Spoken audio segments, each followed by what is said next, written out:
Hello बच्चों, नमस्कार।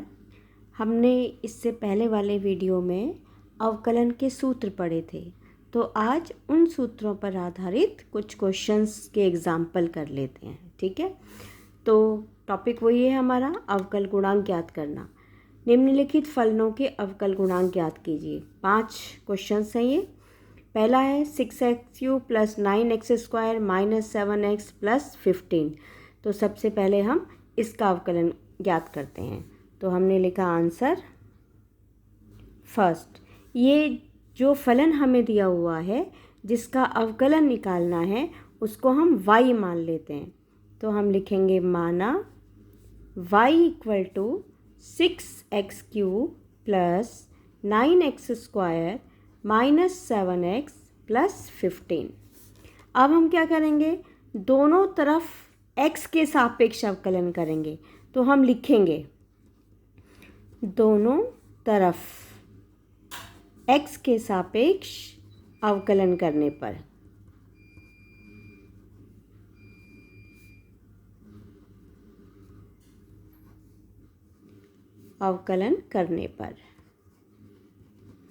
तो जब हम y का x के सापेक्ष अवकलन करते हैं तो हम लिखते हैं dy/dx। y का x के सापेक्ष dy/dx। और ये जो राइट हैंड साइड है इसका जब हम x के सापेक्ष अवकलन करेंगे तो हम लिखेंगे d/dx। अवकलन मतलब x के सापेक्ष किसका कर रहे हैं, इस पूरे फंक्शन को ब्रैकेट में लिख देंगे।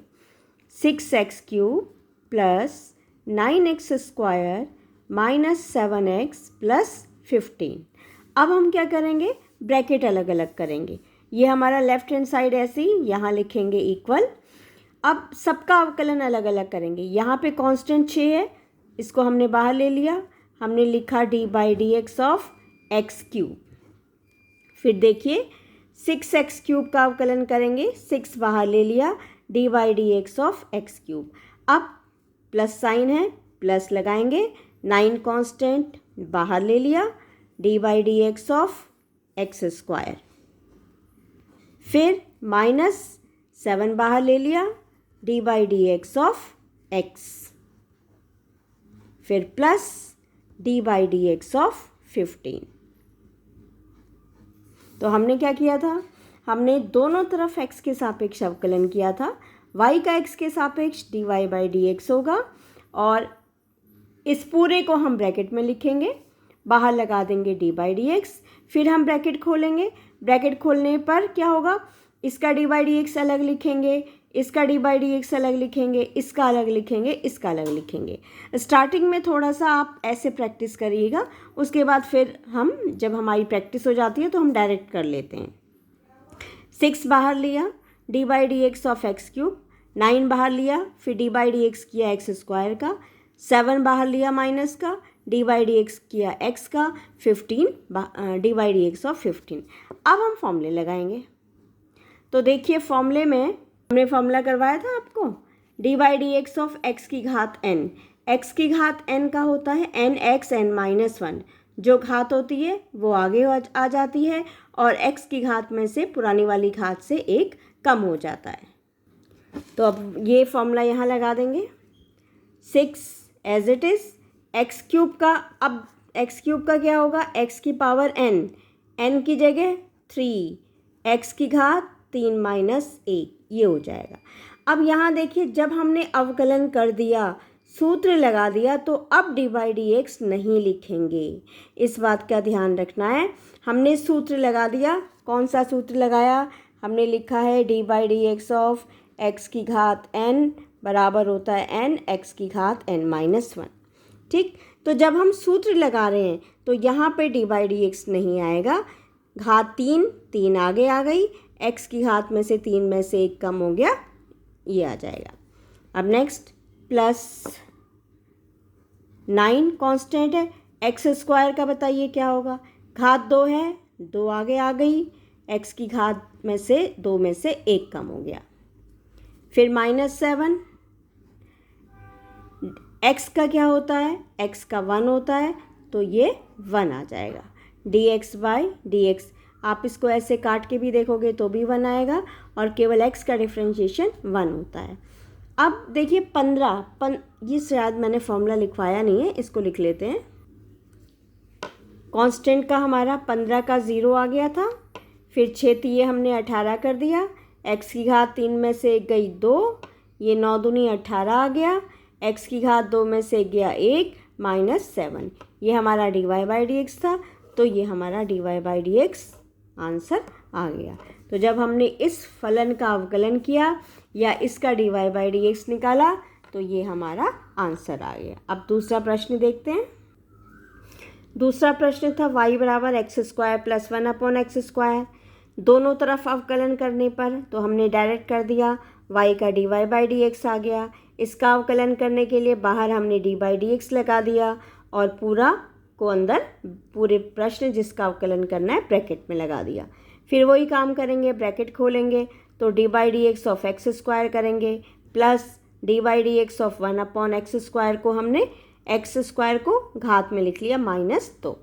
अब फिर वही फॉर्मूला आ जाएगा, x² x की पावर n, x की पावर n में घात आगे आ गई, 2 की पावर x जो घात थी उसमें से 1 कम हो जाएगा। फिर इसमें भी x की घात n, n की जगह क्या है -2, तो ब्रैकेट में लिखिए -2 इंटू x की घात n -1 -2 -1, n की जगह -2 है, ये ध्यान रखना। अब ये हो जाएगा 2x, 2 में से गए 1 -2 x की घात -2 और एक -3 आ जाएगा। इसको आप ऐसे भी लिख सकते हैं 2x - 2/x³। तो सेकंड पार्ट का आंसर ये आ जाएगा। फिर हमने क्या किया, यहाँ पे y दोनों तरफ x का अवकलन किया, y की जगह लिख लिया dy/dx, इसकी जगह d/dx लिखा, इसको ब्रैकेट में लिखा। फिर हमने डायरेक्ट कर दिया d/dx ऑफ x², इसका भी फॉर्मूला लगा दिया, सॉरी इसको भी अलग कर लिया d/dx लिख के। x की पावर n का फॉर्मूला है nx n-1, फिर ये प्लस, ये भी x की घात n का फॉर्मूला है n × x n-1। तो ये सॉल्व करके हमारा सेकंड पार्ट का आंसर आ गया। अब देखते हैं थर्ड की तरफ। थर्ड है हमारा y = 5 tan x + 7। तो क्या करेंगे, दोनों तरफ x की घात, दोनों तरफ अवकलन करेंगे x के सापेक्ष। तो हम डायरेक्ट लिख देते हैं y का अवकलन x के सापेक्ष dy/dx, और यहाँ भी लिखेंगे d/dx, ब्रैकेट में पूरा आ जाएगा 5 tan x + 7। अब वही काम, ब्रैकेट खोलेंगे, इसका d/dx अलग से लिखेंगे, इसका d/dx अलग से लिखेंगे। 5 कांस्टेंट है, बाहर ले लिया, d/dx of 10x plus d/dx of 7 5। अब 10x का डिफ्रेंशिएशन याद है तो ठीक है, नहीं तो हम फॉर्मूले में देखते हैं। देखिए 10x का डिफ्रेंशिएशन है sec²x।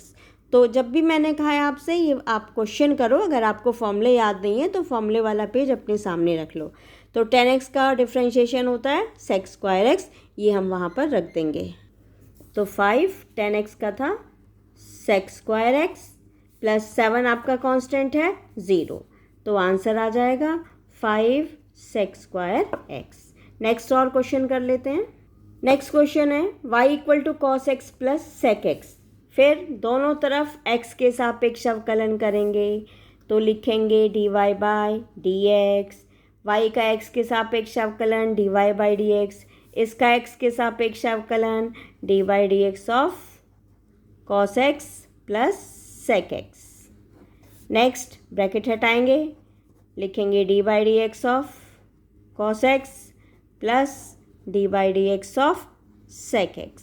अब आप फॉर्मूले में देखिए तो cos x का डिफ्रेंशिएशन होता है -sin x और sec x का डिफ्रेंशिएशन होता है sec x + tan x। ये देखिए cos x का -sin x और sec x का sec x + tan x, तो ये लगा देंगे हम। cos x की जगह हो गया -sin x और sec x की जगह plus sec x × tan x। ये आपका आंसर आ गया dy/dx।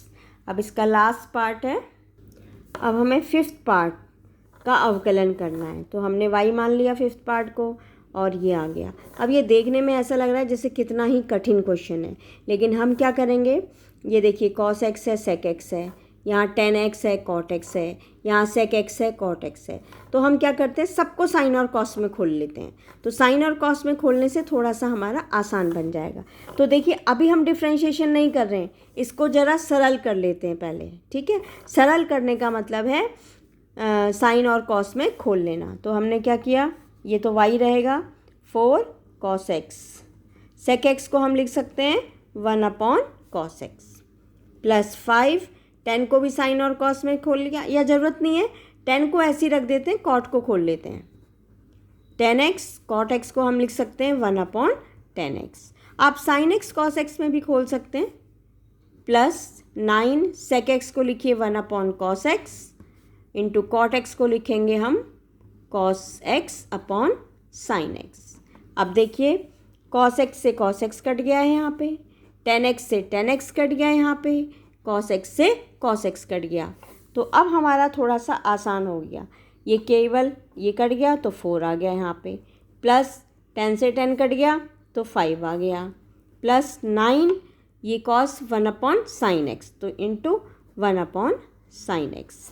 अब ये आ गया 9 प्लस 9 1/sin x को हम लिख सकते हैं cosec x। तो अब जब हमने फलन को थोड़ा सरल कर लिया साइन और कॉस में करके, तो हमारा फलन आसान बन गया। y = 9 + 9 cosec x। अब हम डिफ्रेंशिएशन करते हैं। तो y का डिफ्रेंशिएशन dy/dx, 9 का d/dx ऑफ 9 प्लस 9 बाहर d/dx ऑफ cosec x। अब हमने ब्रैकेट खोल के डायरेक्ट कर लिया है, ठीक है। 9 आपका कांस्टेंट है, 0 आ गया, 9 as it is. cosec x का हम फॉर्मूले में देखते हैं क्या है। देखिए cosec x का डिफ्रेंशिएशन है minus cosec x into cot x, तो इसको वहाँ पर पुट कर देते हैं। तो ये आ जाएगा minus cosec x into cot x। तो ये आ गया answer minus 9 cosec x into cot x। तो ये dy/dx। तो हमारे 5 पार्ट हो गए। इस तरीके के जो भी सवाल होंगे, सबसे पहले हम क्या मानेंगे, जो फलन हमें दिया होगा जिसका डिफ्रेंशिएशन करना होगा उसको y मानेंगे। फिर y के बाद दोनों तरफ x के सापेक्ष अवकलन करने पर y का अवकलन dy/dx, इसका अवकलन करने के लिए बाहर लिखेंगे d/dx, अंदर पूरा फलन आ जाएगा। फिर d/dx हमने खोल लिया, फिर हमने फॉर्मूला लगा दिया। तो उम्मीद है ये कुछ क्वेश्चंस आपको समझ में आएंगे। फिर नेक्स्ट थोड़े से एडवांस क्वेश्चन की वीडियो में अलग बनाऊंगी। ओके बेटा, थैंक यू।